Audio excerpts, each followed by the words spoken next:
Dobrý deň, dámy a páni, vitajte na tlačovej konferencii Národnej banky Slovenska. Naši experti pripravili našu jarnú makroprognózu o tom, ako vidia hospodárstvo Slovenska v najbližšom období. Viac informácií povie guvernér Peter Kažimír a hlavný ekonóm Michal Horváth. Teraz poprosím pána guvernéra o úvodné slovo. Nech sa páči. Dobrý deň všetkým. Vítam vás v Národnej banke Slovenska. Chodívate do opery?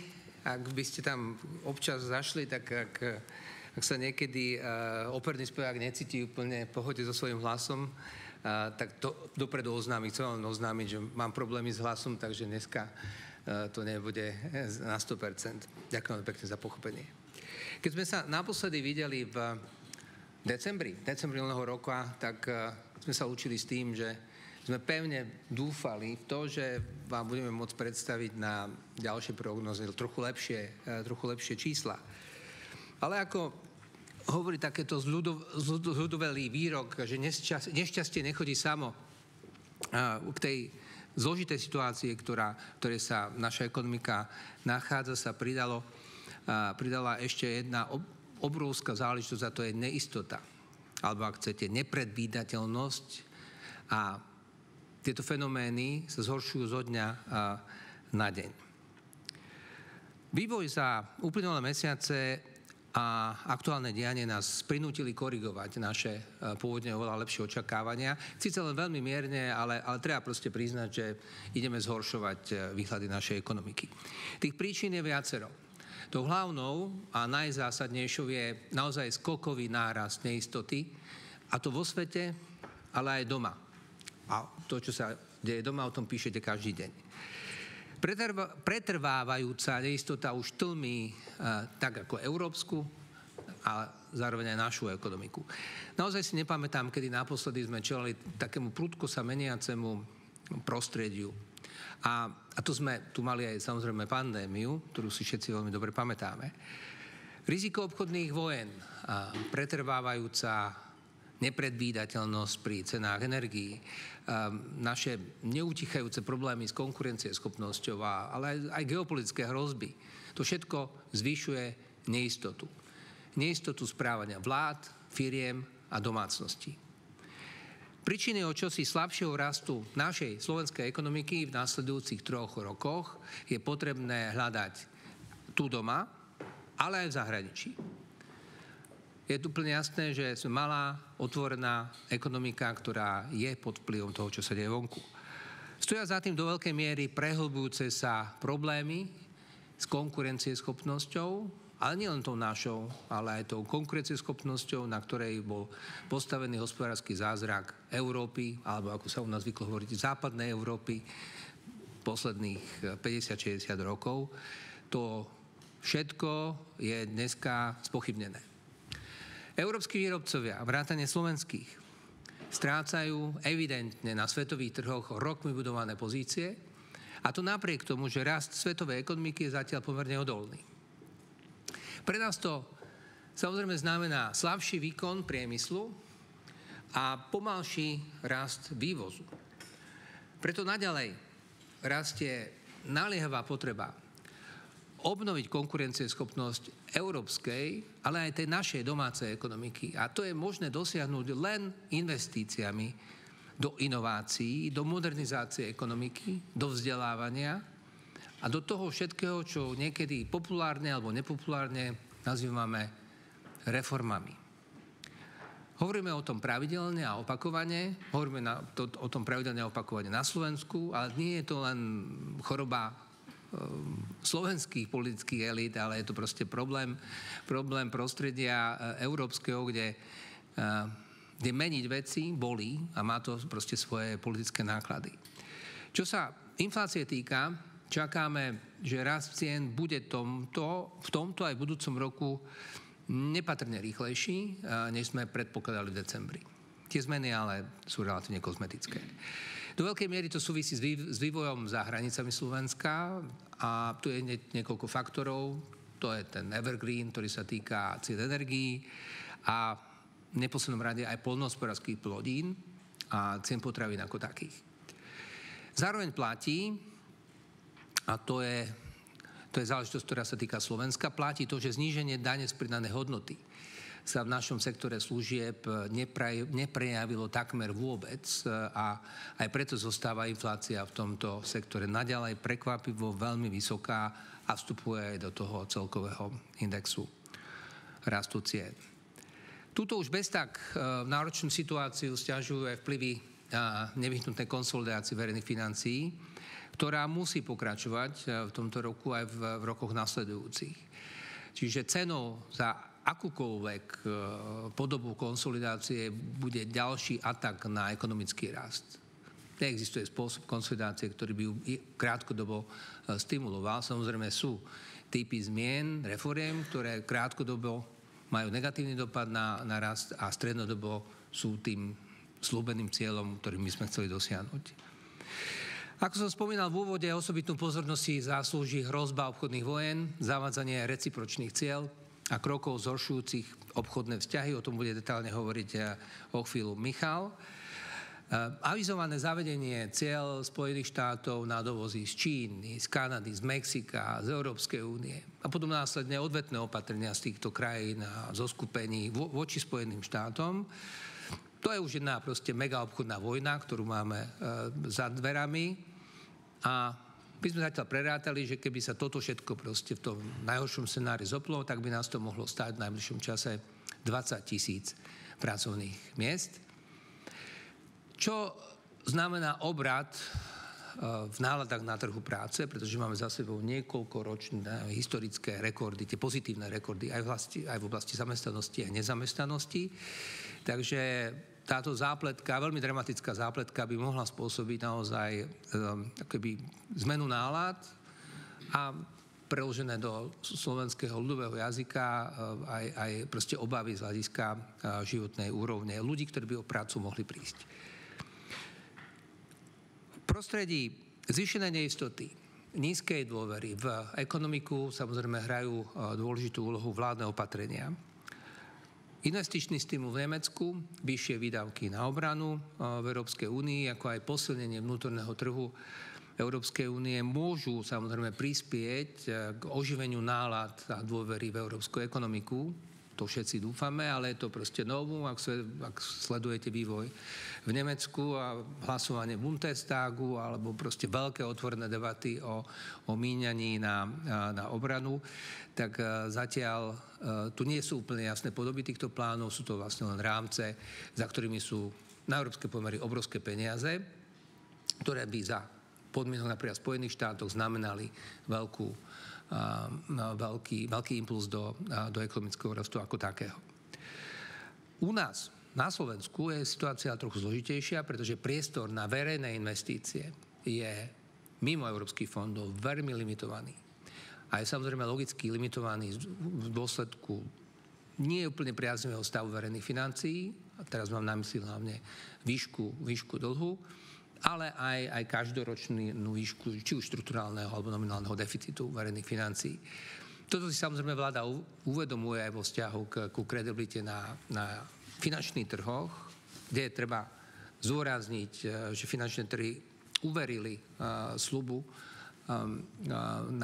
našej vlády o tom, že bude pokračovať v konsolidácii.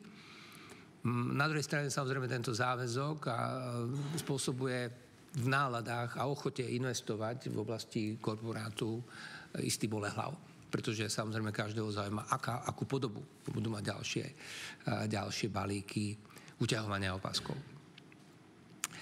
Tu sa vie, že vláda môže prispieť k lepšej predvídateľnosti ekonomického vývoja, a to pomocou jasného a kredibilného viacročného plánu konsolidácie, ako aj plánu v oblasti cien, energií pre domácnosti. To je taká naša kritika, ale zároveň poviem a rozumiem tomu, že ľahko sa to povie a oveľa jednoduchšie sa to urobí, pretože za všetkým sú samozrejme aj politické cieľe, politické náklady. Nie je toto všetko asi najväčšie čítanie a počúvanie a aj preto bude rozhodujúce, ako rýchlo neistota a nepredvídateľnosť pominú. Dôležitá bude aj schopnosť robiť všetko, čo je v našich silách, pretože o rizika, ani teraz nie je núdza. My by sme skutočne radi čo najskôr prišli s pohľadom, ktorý nebude len o nejakých ďalších komplikáciách, o nástrahách, o problémoch. A preto by som aj rád svoje úvodné slovo ukončil niečím, čo je pozitívne. A pozitívnou správou je, že napriek všetkému očakávame, že reálne príjmy domácnosti budú rásť tak v tomto aj v nasledujúcich 2 rokoch. No a miera nezamestnanosti bude o čosi nižšia, než sme čakali v zime. Samozrejme, s výhradou toho, čo sa môže diať možno po budúcom týždni, keď sa môže spustiť colná vojna ako taká.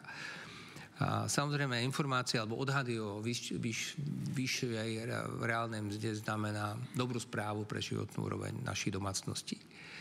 Teraz by som ale poprosil Michala, aby vyplnil mnohé šedé miesta, ktoré asi v mojom úvodnom slove vznikli. Ďakujem. Michal, prosím.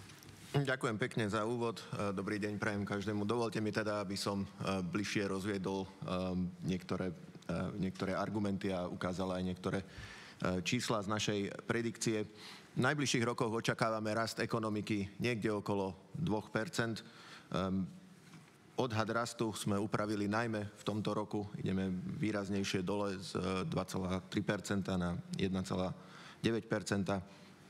Tie faktory pán guvernér spomenul, či už ide o odsúvanie oživenia u našich obchodných partnerov, alebo aj veľmi slabú investičnú aktivitu v domácej ekonomiky, ktorá pramení z mnohorakej neistoty, ktorá dolieha na ekonomiku. Prehlbujúcu sa horšiu konkurencieschopnosť Európy asi najlepšie ilustruje graf trhových podielov európskych producentov na svetových trhoch. Tento výhľad pre mieru, ktorú si z toho celosvetového pomyselného ekonomického koláča dokážu ukrojiť naše európske firmy, tento výhľad sa postupne zhoršuje a kolegovia v Európskej centrálnej banke tento výhľad opäť raz upravili smerom dole a my sme toto zobrali samozrejme do úvahy pri tvorbe našej predikcie. Náš priemysel týmto trpí tiež. Sme veľmi úzko prepojení na európske ekonomiky, ale podobné problémy s konkurencieschopnosťou majú slovenské podniky aj v celosvetovom meradle. Čo je možno zaujímavé, že paradoxne našim automobilkám, aj vďaka investíciám, ktoré v nich prebehli v posledných rokoch, sa celkom dobre darí aj momentálne a očakávame, že tento rok by mohol byť pre nich celkom v poriadku. Keď hovoríme o mnohorakej neistote a nepredvídateľnosti vývoja, samozrejme sú tam tie globálne faktory, ale na to sa nabaľujú domáce veci a jedna z nich je konsolidácia verejných financií. Pri konsolidácii už dlhšie komunikujeme, že bude doliehať na ekonomiku a postupne teda prichádzajú údaje, ktoré nám umožňujú ilustrovať, akým spôsobom konsolidácia vplýva na ekonomický vývoj na Slovensku. Ľudia konsolidačné opatrenia veľmi pozorne vnímajú. Vidno to aj na údajoch, ktoré máme z vyhľadávania v Google. V čase, keď sa tieto opatrenia formovali a prijímali, tak slová ako konsolidačný balíček, konsolidácia patrili medzi najviac vyhľadávané slová na slovenskom Google a postupne ako teda prichádza termín zavedenia transakčnej dane, sa do popredia dostáva aj téma transakčnej dane a podnikateľských účtov. Takže ľudia veľmi evidujú dianie vo fiškálnej oblasti. A keď sa pozrieme na dáta z rôznych prieskumov, tak tam zase vidno, že zhruba v čase, keď tieto diskusie na verejnosti, v parlamente medzi politickými stranami prebiehali, práve v tom čase začala narastať neistota medzi domácimi podnikateľmi.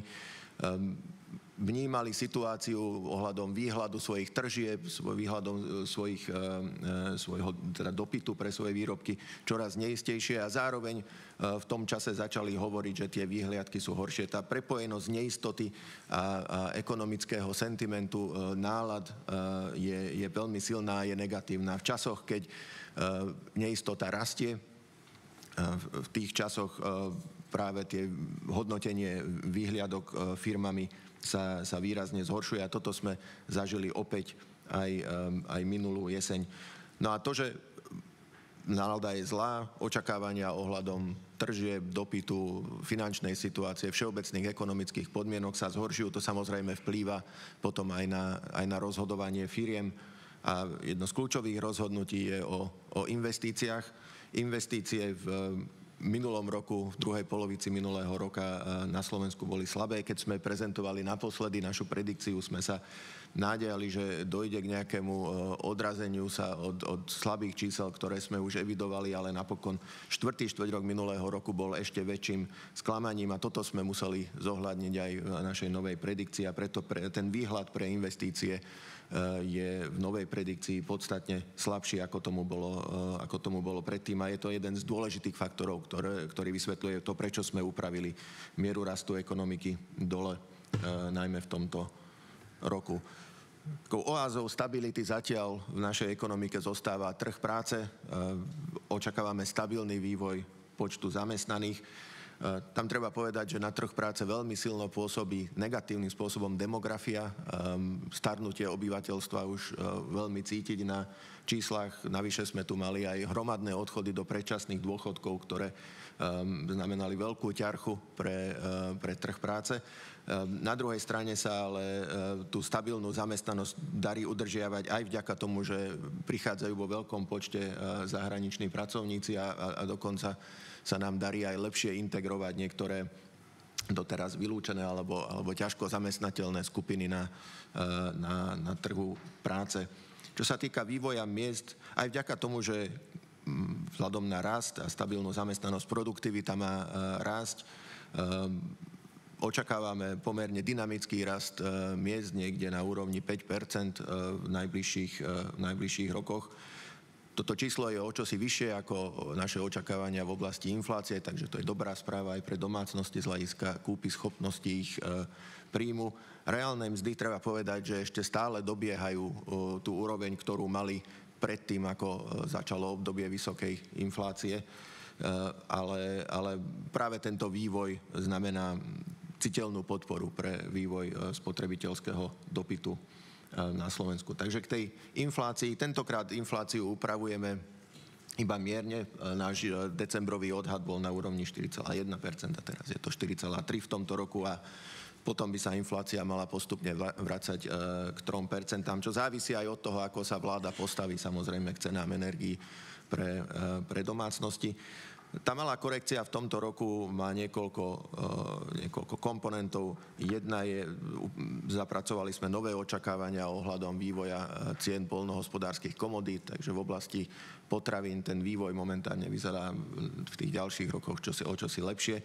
Na druhej strane, čo nás trápi, sú ceny služieb, ktoré rástli prekvapivo silno začiatkom tohto roka a aj niektoré administratívne stanovované ceny, napríklad poštovné rôzne poplatky, išli veľmi rýchlo v januári, takže to sme tiež museli zohľadniť v tomto výhľade.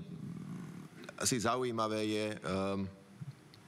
pozrieť sa na to, ako zmeny v daniach mali vplyv na tento vývoj. Ako som spomenul, služby zaznamenali historicky rekordný rast v januári, a to napriek tomu, že v mnohých položkách došlo k zníženiu dane z pridanej hodnoty. Takže keby sme zobrali do úvahy nejaký typický vývoj, ktorý v januári bežne ceny narastú o nejakú mieru. Prirátali by sme k tomu nejaké zmeny v DPH. Nedostali by sme sa ani len na polovicu toho rastu, o ktorý narastli ceny služieb. Na druhej strane ale napríklad v prípade tovarov, tam zatiaľ sa zdá, že ten prenos vyššej DPH nebol v plnej miere, takže tam by sme čakali vyšší nárast cien začiatkom tohto roka, ale už februárové čísla naznačujú, že zrejme postupne aj ceny tovarov začínajú zohľadňovať to, že DPH sa zvýšila v mnohých kategóriách. Mali sme ešte k tým obchodným vojnám by som možno uviedol niečo. Je to také riziko, ktoré zatieňuje celú našu celú našu predikciu. Je to veľký zdroj rizika a znamenalo by to veľmi negatívny vplyv na slovenskú ekonomiku. A v tomto sa ešte slovenská ekonomika aj vyníma v rámci medzinárodného prostredia, v rámci Európskej únie by sme boli obchodnými vojnami jedna z najviac zasiahnutých ekonomík. Odhadli sme, že kumulatívne do roku 2027 by rozsiahla plošná obchodná vojna medzi Spojenými štátmi, Kanadou, Mexikou, Čínou a Európskou úniou mohla spôsobiť, že ekonomika bude slabšia o 2,7%, to znamená, cez 3 miliardy eur by naša ekonomika trpela, ak by sme zažili takú silnejšiu verziu obchodných vojen. Výrazne by to oslabilo našu exportnú aktivitu, na čom je založená výkonnosť slovenskej ekonomiky. Tam by bol ten výpadok dokonca až na úrovni okolo 5 miliard. Veľa sa spomínajú automobilky a vplyv prípadných cieľ zo Spojených štátov na exporty automobiliek, ale podľa našich prepočtov to je len časť problému. Väčšia časť problému je, že sme obchodne veľmi prepojená ekonomika s inými krajinami, ktoré tiež obchodujú so Spojenými štátmi a táto prepojenosť v rámci obchodných reťazcov by spôsobila väčšiu časť výpadku obchodu pre Slovensko. Ako už pán guvernér spomenul, znamenalo by to aj koniec tých dobrých časov na našom trhu práce. O prácu by mohli prísť tisíce ľudí a pri tom zlom variante, ktorý sme prerátali, to môže byť až 20 tisíc ľudí, takže to by citeľne zasiahlo obyvateľstvo Slovenska. Na druhej strane tu máme svetielko nádeje vo forme stimulov v Nemecku, ktoré by mohli podporiť ten vývoj. A zároveň vítame diskusie na európskej úrovni o tom, že by sme mali odbúravať bariéry, ktoré existujú medzi ekonomikami v rámci Európy. Totiž to naše analýzy sa veľakrát sústreďujú na tie bariéry clá voči Spojeným štátom, Číne a podobne, ale obrovské bariéry existujú ešte pre obchodovanie v rámci Európskej únie, kde sú značné rezervy, čo by mohlo pozdvihnúť európsku ekonomiku. Ďakujem veľmi pekne za vašu pozornosť. Ďakujem pekne. Priestor pre vaše otázky. Agentúra Bloomberg, nech sa páči. Dobrý deň, Dan Horniak, Bloomberg. Ja by som mal dve otázky na pána guvernéra. Jedna je tá klasická k nadchádzajúcemu aprílovému zasadnutiu Rady guvernérov. Aký je váš postoj, pohľad, či podľa vás, to ako momentálne čítate situáciu, je tu priestor na ďalšie zníženie úrokovej sadzby, alebo skôr by ste volili ten postup vyčkávania a sledovania? Ak môžem ešte jednu otázku, momentálne v rámci Európskej únie a takisto krajiny eurozóny je top téma podpory investícií do obrany. Či z vášho pohľadu aj ECB v tomto smere by mohla nejakým spôsobom pomôcť? Vieme napríklad v minulosti, že čo sa týka zelených dlhopisov, ECB upravila pravidlá kolaterálu, aby nejakým spôsobom stimulovala určitú oblasť. Či aj tu vidíte nejaký priestor, alebo podľa vás to nie je na mieste? Ďakujem pekne. Ďakujem. My sme vám asi stále mohli aj vyexpedovať na začiatku každej také tlačovej konferencii stanovisko k monetárnej politike. Nie? Aby bolo možno jednoduchšie. Ale musím povedať, že stretnutie v apríli, myslím, že 16-17 apríl, bude veľmi, veľmi zaujímavé. A poznáte situáciu na trhu, viete asi, na čo trh vsádza na najbližšom stretnutí, ale ja musím povedať, že ja osobne som otvorený diskusii či už ďalšieho poklesu sadzieb, alebo aj vyčkávania.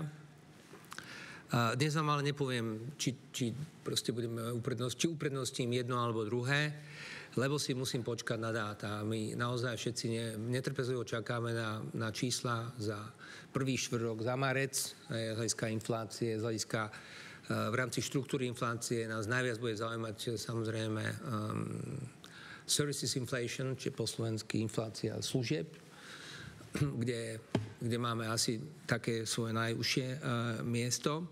No a samozrejme, ako som hovoril v úvode, svet sa strašne proste rýchlo mení a v najbližších 3 týždňov proste v mnohých oblastiach môže byť ešte peklo na zemi.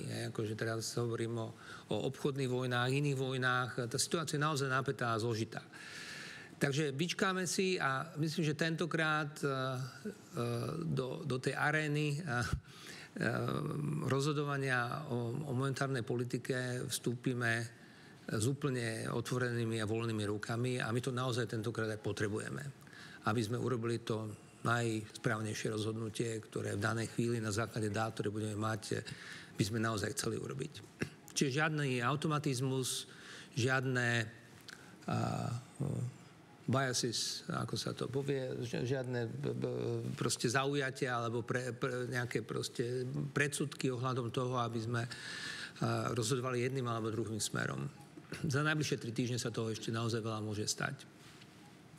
Ďakujem, televízia Jo. Bola to ešte druhá otázka. Týkala sa obrany. Ja musím povedať, že zatiaľ žiadna téma úlohy ECB vo financovaní obranného priemyslu alebo akejkoľvek proste kapacity obrannej, že proste to nie je otázka dňa a takúto tému som na vlastné uši žiadnu nepočul. Pokiaľ vieme, tak to, čo je oznámené, je z väčšej miery oznámené z hľadiska národných iniciatív. Je tam oveľa menšia časť, ktorá má sa týkať nejakej európskej iniciatívy a európskeho financovania. To sú veci, ktoré sú v pohybe. Ale musím vám tu zároveň povedať svoj osobný názor, že ja som veľmi, teraz hovorím, ako bývalý minister financií, by som bol veľmi skeptický k tejto iniciatíve ako celku. A to z pohľadu kvality míňania. Problémom každej krajiny je kvalita míňania a keď uznáme, že s tým máme efektivita. To je jedna vec, že štát vybere peniaze a druhým spôsobom, ako efektívne ich mínie. Nepochybujem o tom, že máte podobný názor, že s efektivitou má štát proste problém. A ak si to uznáme, tak potom jednu z najväčších problémov v efektivite má práve proste míňanie na obranu. Je to dané rôznymi faktormi, čiže ak má prísť polbiliónový proste balík v Európe, tak by som očakával, že to bude do veľkej miery koordinované. Súhlasil by som s veľkými investíciami do obrany a la Izrael, ktorý veľa peňazí investuje do vedy a výskumu, ktorá potom sa objavuje cez startupy a cez inovácie aj do civilnej ekonomiky. Ale pokiaľ takéto usmernenie, a zatiaľ takéto usmernenie v Európe nie je, tak otázka mínenia tohto obrovského peniazu, takýchto veľkých peniazí môže byť naozaj len na papieri, lebo viete, či miniete 2%, 3 alebo 4%, to je jedna vec. A druhá vec je, aký to má skutočný efekt. Alebo vám niekto povie, že madame, monsieur, my budeme investovať do výskumu, vy to budeme vyrábať a vy to budete kupovať. Takže to tiež podľa mňa nie je úplne ideálny model, takže treba si aj na to dávať pozor. Ďakujem. Televízia Jo, nech sa páči. Juriš, televízia Jo, 2 otázky. Prvá, keď ste spomínali tých 20 000 pracovných miest, možno v akých sektoroch, pre ľudí povedať, a čo by to v takomto katastrofickom scenári urobilo s reálnymi mzdami? Ja by som ale opravil, ja si to vôbec nevnímam ako katastrofický. 20 000 pracovných miest pri voľných 70 000 miest je. Tam je skôr problém nie v počte, ale v zmene nálady. Ako viete, ten vibe je taký, že proste keď roky je trh práce taký, že stále potrebuje nových a nových ľudí, tak toto je obrat. Čo má samozrejme dopad do vyjednávania o mzdách a mnoho ďalších proste vecí. Ale Michal, prosím, ktoré sektory? Áno, ďakujem pekne. Takže asi neprekvapí, že najviac zasiahnutý sektor by bol priemysel, nasledoval by doprava, teda veci, ktoré samozrejme súvisia s obchodom tovarov, ale doľahlo by to prirodzene aj na malo a veľký obchod. Vzhľadom na to, že podstatná časť toho efektu je všeobecné oslabenie svetovej ekonomiky. Takže netýka sa to len sektorov, ktoré tie clá zasahujú, ale vyšlo by o podstatné ochladenie celosvetového vývoja, čo by aj u nás malo širšie vplyvy. Presné číslo za reálne mzdy vám neviem takto z hlavy povedať, ale viem povedať, že ak by sa tie clá začali zavádzať v tomto roku, gro vplyvu by prišlo v budúcom roku. Tam máme odhad HDP niekde okolo 2%, tiež 1,9 rast. Podľa našich prepočtov by tá väčšia obchodná vojna takmer mohla vymazať celý rast ekonomiky v budúcom roku. Druhá otázka, sme sa stretávali či už v Bruseli na Minfine, alebo aj tu za tie roky častokrát pri rôznych krízach, hospodárska 2008, 11, 12, migračná, covidovú ste spomenuli teraz túto.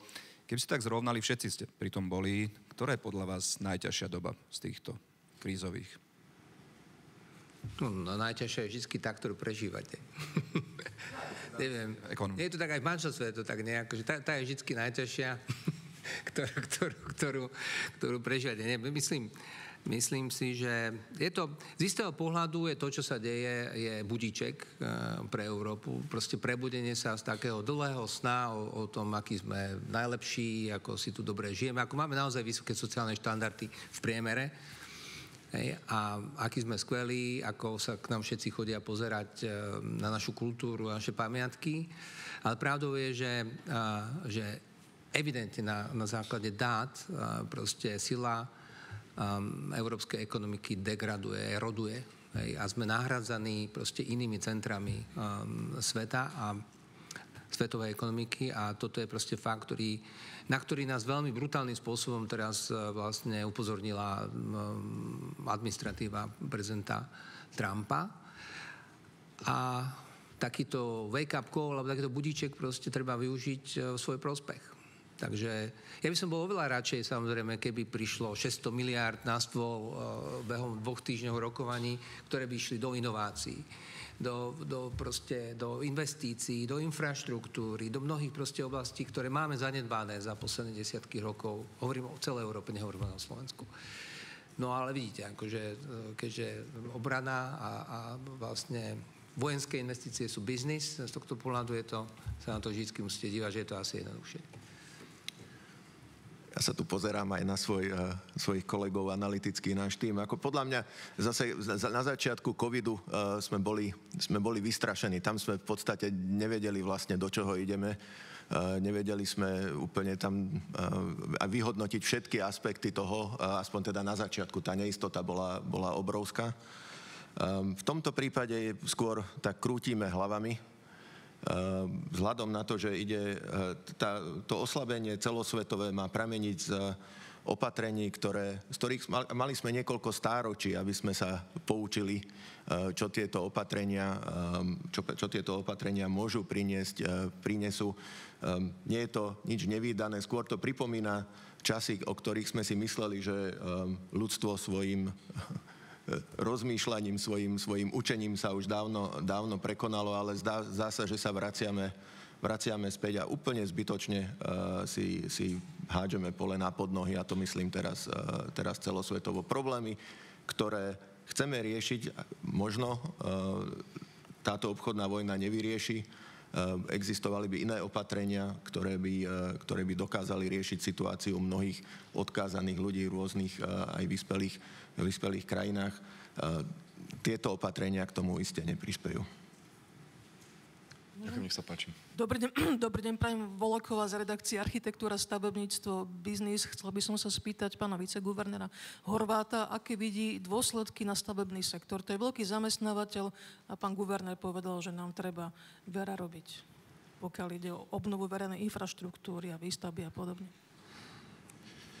Čo sa týka sektora stavebníctva, mimochodom v oblasti nehnuteľnosti a stavebníctva tá situácia vyzerá momentálne celkom dobre. Sme svedkami obratu vo vývoji cien nehnuteľnosti, ktoré začali pomerne dynamicky opäť rásť. Ale čo je dôležité, prebudza sa aj investičná aktivita v danej oblasti. Takže pokiaľ hovoríme o slabých investíciách, hovoríme najmä o všeobecných súkromných investíciách firiem, ale zatiaľ je to opreté len o niekoľko dát, ale vyzerá to tak, že aj úverová aktivita v oblasti rezidenčných investícií alebo vo všeobecnosti investícií do nehnuteľností sa začína prebúdzať. Je to sektor, ktorý je veľmi citlivý na vývoj úrokových sadzieb a tie úrokové sadzby vyklesali už, zdá sa, dostatočne na to a aj vzhľadom na cenový vývoj v oblasti nehnuteľnosti to vyzerá tak, že by sme mohli byť na začiatku nejakého viditeľnejšieho oživenia. Stavebné firmy ale nie sú spokojné, pokiaľ ide o verejné zákazky, štátne zákazky. Ten pokles tam bol, produkcie v stavebnom sektore v roku 2024. No oproti roku 2023, ktorý bol veľmi silný rok z hľadiska verejných investícií, iste bol v roku 2024 pokles, ale práve pri tých investíciách treba spomenúť verejné investície, do ktorých práve v tomto roku tiež vkladáme pomerne veľké nádeje vzhľadom na to, že sa blíži koniec možností čerpať prostriedky z plánu obnovy. Takisto tu máme nové eurofondové obdobie, ktoré nie a nie sa rozbehnúť, ale skôr ten plán obnovy by mohol byť ten faktor, ktorý by potiahol investovanie s dopadom aj na stavebný sektor. Tu treba asi dodať, že ak hovoríme, že úroveň investícií je kritická ináč pre našu ekonomiku, nemôžeme byť s ňou spokojní, tak to sa paradoxne netýka výhľadov stavebníctva, lebo tam tie rozhodnutia o investovaní sa robia naozaj doma. Na základe podmienok dopytu, ceny peňazí a podobne.